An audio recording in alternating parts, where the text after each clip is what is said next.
Pwede nyo na pong hilahin, sir, sabi ng sales lady sa SM. At hinila ko ang aking card para bagang nagbayad ng ATM sa mamahaling pukpok.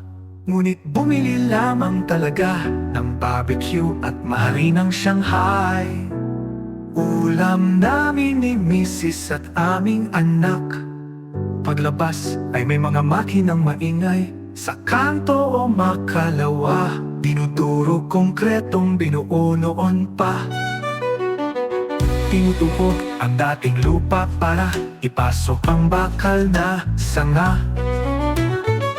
Ginagahasa ang kalsada ng Maynila. Gumawa, tumula, walang bawas ang katha. May barya ka ba sa 1,000? Wala po sir, pero wag nyo na lang po bayaran, sabi sa'kin ng miss na nag-aayos ng relo.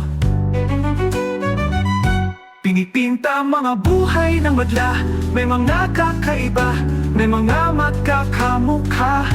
Ilang tao pa kaya ang makakakita ng tuwa at saya sa mga munting pusong bumubuka? Pumapasok ang ganda, lumalabas ang kulay. May mga pinapanganak, may mga nauudlot na biyaya. Tila ang buhay sa lupay, hindi nawawalan ng aray. Kahit tuka, mga subong takam, mga utang na ulam. Mas importante matuto sa tama't manghiram.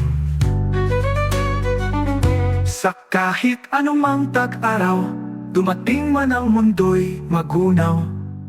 Sa huli, sinulit ang araw, ngumiti, ngumuya, umiyak, kumalaw. Kumain at kumawa ng katha.